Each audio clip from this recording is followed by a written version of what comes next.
சிவகங்கை மாவட்டம் திருபுவனம் அருகே மடப்புரத்தை சேர்ந்தவர் அஜித்குமார். அங்குள்ள பத்ரகாளியம்மன் கோயிலில் தனியார் நிறுவன ஒப்பந்த காவலாளியாக பணிபுரிந்தார்.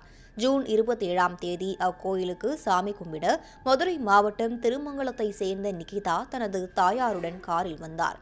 பின்னர் தனது காரை பார்க்கிங் செய்ய சொல்லி அஜித்குமாரிடம் சாவியை கொடுத்ததாக கூறப்படுகிறது.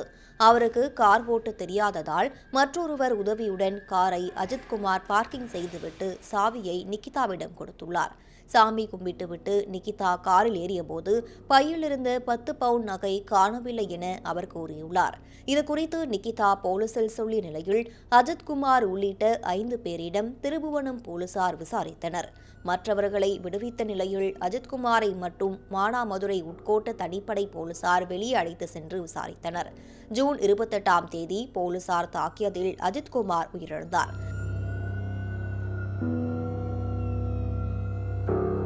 அதைத் தொடர்ந்து அஜித்குமாரை தாக்கி கொலை செய்த போலீசார் 5 பேரை கைது செய்து சிறையில் அடைத்தனர்.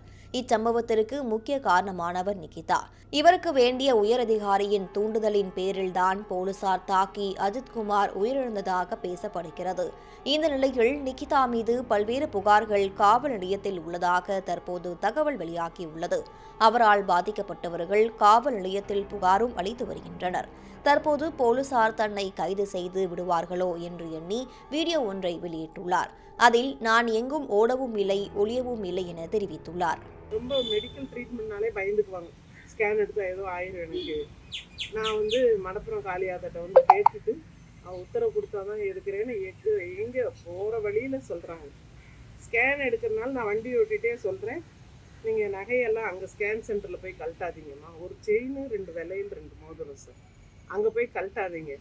காரில் இங்கேயே கழட்டி வச்சுட்டு பத்திரப்படுத்திட்டு போயிடலாம். நான் உங்களை பார்ப்பேன்னா அதை பத்திரப்படுத்திட்டு போயிடலாம்னு கழட்டி வைக்கிறாங்க சார். வச்சு அந்த பேக் கீழே வச்சு மேலே துணிமணியெல்லாம் அடுக்கி வச்சுட்டோம். வச்சுட்டு அங்கே திருமங்கலம் கிட்ட நெருங்க என்ன சொல்லிட்டாங்க, இல்லை நான் கோயில் போயிட்டு வந்து தான் ஸ்கேன் எடுப்பேன் அப்படின்னு ஸ்கேன் சென்டருக்கு போகலை. சரி இவங்க போக்கிலே நம்ம போவோம்னு சொல்லிட்டு நான் வேற லீவ் போட்டிருக்கேன் சார். இதனாலே இதில் இருந்து சாவியை காணும், அந்த சாமிகிட்ட தான் கொடுத்தேன், நீங்கள் போய் கொஞ்சம் கேட்டு வாங்கிட்டு வாங்கினோன்னே அவர் போய் கேட்டார். அவங்க உடனே ஆமாம் இங்கே தான் இருக்குன்னு எடுத்து கொடுத்துட்டாங்க. அந்த பூசாரிங்கிறவர் எடுத்து கொடுத்துட்டாரு. இவர் கொண்டாந்து எனக்கு தராரு, நான் அங்கே தான் இருந்ததுன்னு.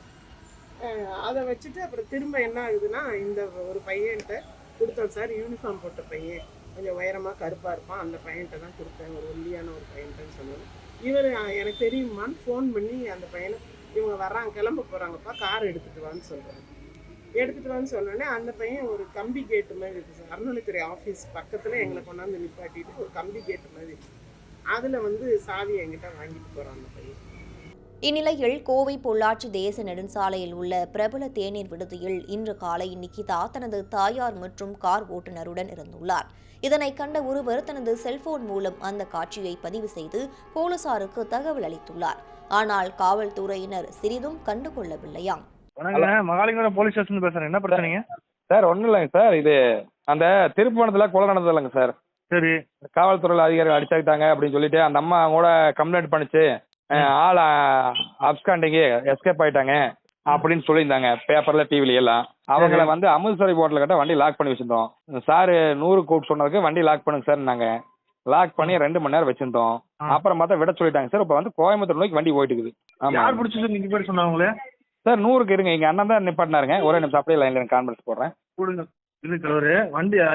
அவங்க யாரு என்ன பிரச்சனைக்காக நிப்பாட்டிங்கன்னு கேக்குறேன் சார். திருப்பணத்தில் கொலை நடந்ததுல இந்த காவல்துறை அதிகாரமாக தப்பான ஒரு மூவ்மெண்ட் கொடுத்து தினேஷ்குமார் இறந்தாரு இல்லைங்க? ஆமா, அந்த அக்கா கம்ப்ளைண்ட் பண்ணாங்க சொன்னாங்கல்லங்க, நகையை காணா அப்படின்னு. அந்த அக்காவும் அவங்க அம்மா அவங்க மகனா தம்பியை தெரியாது, 3 பேர் கார்ல வந்தாங்க, ஹோண்டா சிட்டி கார்ல. நாங்க அமிர்தசரத்துல டீ சாப்பிட போகும்போது பார்த்தோம். பார்த்துட்டு இந்த மாதிரி நீங்க காண தலைமறைவங்க இங்க கோவை மாவட்டத்துல பொள்ளாச்சி இருக்குன்னு சொல்லி கம்ப்ளைண்ட் பண்ணுங்க. 100ல காவல்துறை கண்ட்ரோலுக்கு கூப்பிட்டங்க, 100க்கு கூப்பிட்டேன், லோக்கல் ஸ்டேஷனுக்கு கூப்பிட்டாங்க சார். Okay sir. பிடிச்சி வைங்க, 12 மணிக்கு இது தடுத்து நிப்பாட்டணுங்க. 2 மணி நேரம் நிக்க வச்சிருந்தோம். கடைசியில விட்டுருங்க அப்படின்ட்டாங்க சார். விட்டுருங்கட்டாங்களா? யார் சொன்னா சார்? சார் அந்த கண்ட்ரோல் ரூம்ல இருந்தாங்க சார். இருங்க அவங்களுக்கு கான்ஃபரன்ஸா போடுறேன், ஒரே நிமிஷம் இருங்க சார். ஸ்பாட்ல இருந்து நம்பர் அப்படியே லைன்ல இருக்கு சார். ஒரு நிமிஷம் இருங்க, அந்த அட்ரஸ் பண்ண சொல்றீங்க, நாங்க பாத்தீங்களே. அமிர்தசரம்ங்க சார், பொள்ளாச்சி. பொள்ளாச்சிலாங்க சார்? ஆமா அமுத சுரபிங்க சார், பொள்ளாச்சியில இப்போ கோயம்புத்தூர் நோக்கி வண்டி வந்துருக்கு சார். சார் நீங்கள் சொல்ல எனக்கு புரியுது சார். இப்போ அமுத சுரபி ஹோட்டலில் தான் வண்டி லாக் பண்ணதுங்க சார். நாங்கள் 2 மணி நேரம் நிப்பாட்டி வச்சிருந்தோங்க அவங்கள. அமுதேஸ்வரன் ஹோட்டலா? அமுத சுரபி அமுத சுரபி. கோயம்புத்தூர் ரோடுங்க, பொள்ளாச்சி டு கோயம்புத்தூர் ரோட்டில் சாந்தி தேட்டர் பக்கத்துலங்க. சரிங்க சார். உங்கள் பேர் சார்? என் பேர் வந்து கோயம்புத்தூர் வீரகுமார் சார். நான் வந்து தொழிற்சங்கத்தில் இருக்கேங்க, பிஎம்எஸ்ல. சுமார் 2 மணி நேரம் அமர்ந்திருந்த நிகிதா கோவையை நோக்கி காரில் சென்றுள்ளதாக தெரிகிறது. தற்போது நிகிதா தேநீர் கடையில் அமர்ந்திருக்கும் காட்சிகள் இணையதளத்தில் வேகமாக பரவி வருகிறது.